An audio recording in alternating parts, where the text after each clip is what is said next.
Food trip sa umaga dito sa Taiwan. Tayo pinapanganak, popular na to. Siyempre, malamig kasi dito kaya ang mga tao gustong-gusto yung maanghang na papalunok ako. Kasi kung isipin mo, dali lang niyang gawin sa Pilipinas. Pero dahil iba-iba nga talaga yung culture, hindi naman tayo mahilig sa ganito, di ba? Pero malay mo naman pag nilagay mo ito sa Pilipinas. Wala tayong mahab-hab. Magkano to? 65. Oh, 65 NTD. So, around 120 pesos. Pakita ko sa inyo yung tsura. Ayan. Ganyan lang. Ayun nga pala, malapit lang dito yung pinag-stay namin. Ang ganda lang nung nakakuha naming hotel. Ang pangalan nun ay Ximen Airline Hotel.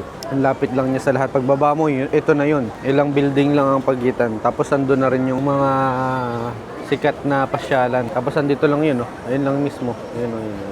Ngayon, bali bumili ako nito. Na-curious kasi ako parang kakaiba Bali parang bilog na, parang hopya. Hindi ko alam kung hopya ba tawag nila dito. Uy!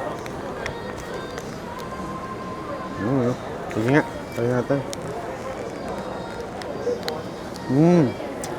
Bagay sa dun, oh. Sarap. Sarap po.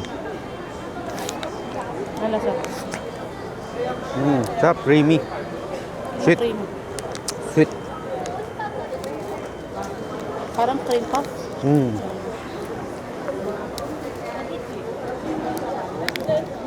Tuma mo. Kung pancake. Same tayo? Magkaiba. Hindi ko alam kung anong nakasulat.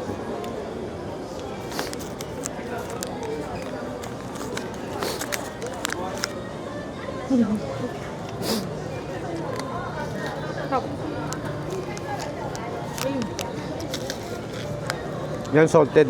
Ito yung walang salt. Sarap. 55 NTD. Pero kailangan nung paborito ng makina. Manju. Ito mas higher quality yung recipe. Very much. Okay, tapos na tayo sa unang food trip natin. Bale, ang title ng video na to ay Food Trip sa Umaga dito sa Taiwan. Ayan, so ginagawa namin tong pagpunta sa iba't ibang bansa para ma-experience kung ano yung pwede naming ma-adapt na culture. Ayan, medyo malamig dito. So, ibig sabihin, mga tao naghahanap ng kainitan. So, ito, kita mo na malaking titi. Joke lang. Gilid. Kailangan na kasi talaga, hindi ka lang nakakulong sa isang lugar para at least matuto ka pa rin. Kumbaga sa open-minded. Nung umpisa namin sa Coffee Buddy, nag-start kasi kami online Tapos syempre, habang tumatagal, nagkakaroon tayo ng opportunity na mag-expand. Ang inuna namin nung unang 2 years, from being online seller, ay nagtayo ng first branch. So may in-skip kaming mga pwedeng gawin. Like for example, pwede naman kami mag-travel that time. Although kasi pandemic that time, kaya hindi rin namin nagawa. Pero maliban doon, nagtiyaga din kami. Kumbaga parang hindi namin inisip na, sige, punta na tayo sa ganito kasi may pera na tayo. Inuna namin magbigay pa rin ng opportunity sa iba. Mas nag-expand, mas pinarami yung opportunity. So ngayon naman, dahil syempre hindi naman pwedeng hanggang doon na lang tayo. Kaya kailangan mag-isip pa tayo ng mga bagong opportunity na darating. Opportunity sa iba at opportunity rin sa amin bilang coffee shop owner. Magaganda rin ng mga tea house dito. Yung aming situation ngayon, syempre dahil growing na, kailangan balanse pa rin kami. Hindi pwedeng expand lang ng expand tapos hindi pala namin kaya. So kailangan balanse pa rin talaga.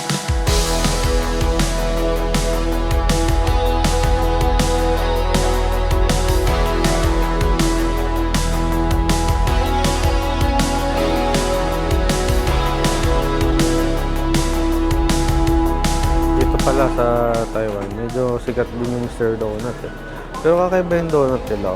Try natin. Parang makrim. Sumadon yan. Sige. Baga yung mga pagkakabilog-bilog nila, hindi bilog talaga. Yung mga... Ano yung binili mo? Hojicha. Bombalan. Ito ano, yung dalawa. Yung dalawa. Okay. Matcha and hojicha. Ay di ayos. Sige, try natin.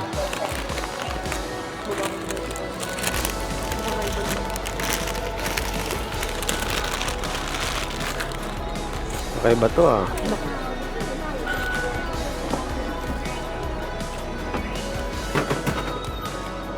Same. Hojicha. Hojicha. Yeah.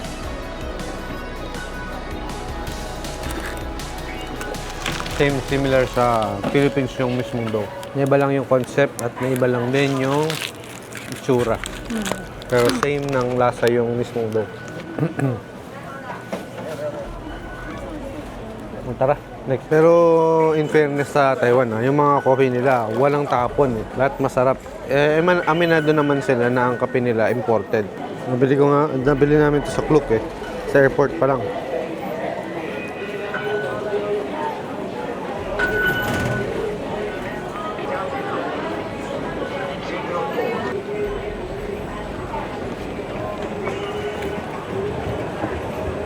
Ayun, nandito naman tayo sa lugar na malapit na doon sa pupuntahan natin.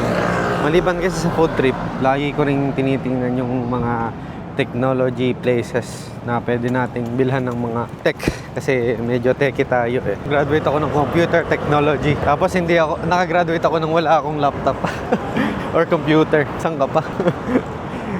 Bibihira yun So yun, pupunta tayo doon. Isang building daw yun na puno ng mga laptops or kung ano mang gadgets na kailangan mo para sa work or sa negosyo.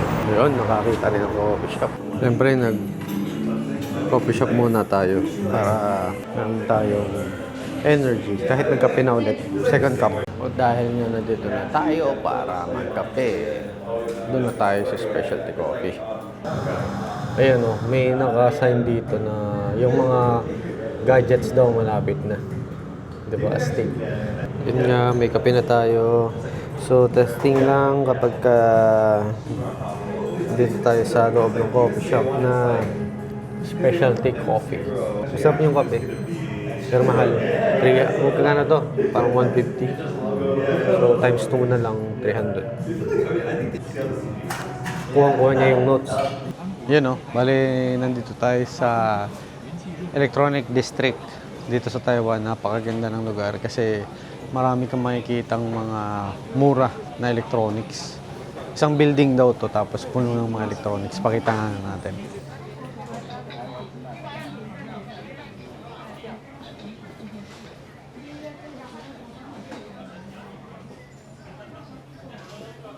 Babi dito rin may ganito. Kung pwede lang itong itawid Bawal kasi yung ganito Lenovo. Tingin tayo. Lenovo. Where's the Lenovo? Siyempre.